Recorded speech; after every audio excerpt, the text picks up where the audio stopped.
आणि नित्यनियमाप्रमाणे अमावस्येच्या नंतरची ही यात्रा सुरू होत असते।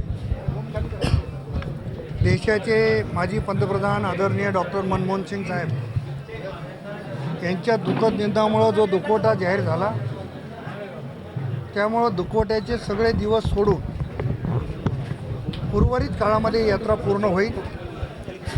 परंतु आज परमेश्वराची आणि मानकऱ्याची पालखी असते, त्यामुळं ती पालखी नित्यनियमाप्रमाणे निघालेली आहे। बाकीचे सगळे कार्यक्रम 2 तारखेपासून या ठिकाणी होतील आणि यात्रा निश्चितपणानं अतिशय चांगल्या पद्धतीनं होईल। विलासराव देशमुख यांच्या कार्यकाळात या यात्रेला राजाश्रय प्राप्त होता, मात्र आता त्यानंतर कोणी मुख्यमंत्री असतील किंवा महत्त्वाचे मंत्रिमंडळ असतील इकडं कोणी फिरताना दिसत नाही, त्यामुळं राजाश्रय कमी झाला असं म्हणता येईल? नाही, असं नाही म्हणता येणार, परंतु आदरणीय विलासराव देशमुख साहेबांचं कुलदैवत खंडोबा आहे आणि आदरणीय दादासाहेब म्हणजे दगडोजीरावजी देशमुख साहेबापासून त्यांच्या वडिलापासून या यात्रेमध्ये त्यांना निमंत्रण असो का नसो नित्यनियमाने यायचे।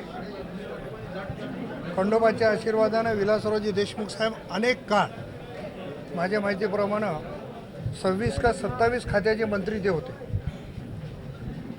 आणि राज्याचे 8 वर्ष मुख्यमंत्री होते, त्याच्यामुळं सातत्यानं ते यायचे आणि स्वाभाविक आहे की एखादा मोठा नेता जर येतो तर तिथे काहीतरी विकासाची चुणूक होऊ शकते किंवा विकासाची वाटचाल होऊ शकते।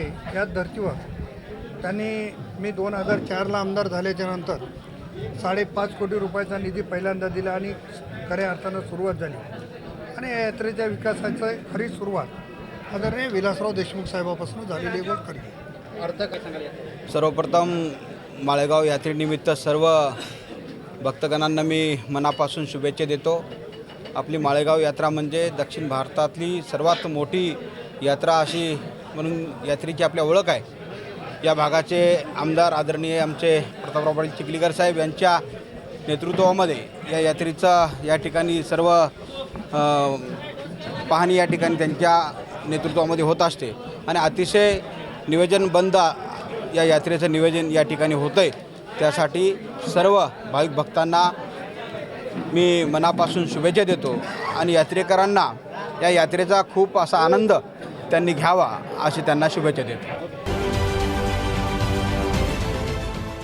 देश विदेशातील प्रत्येक घडामोडींचे लाईव्ह अपडेट मिळवण्यासाठी आता साम टीव्हीच्या सर्व सोशल मीडिया प्लॅटफॉर्मला लाईक, फॉलो आणि सबस्क्राईब करा।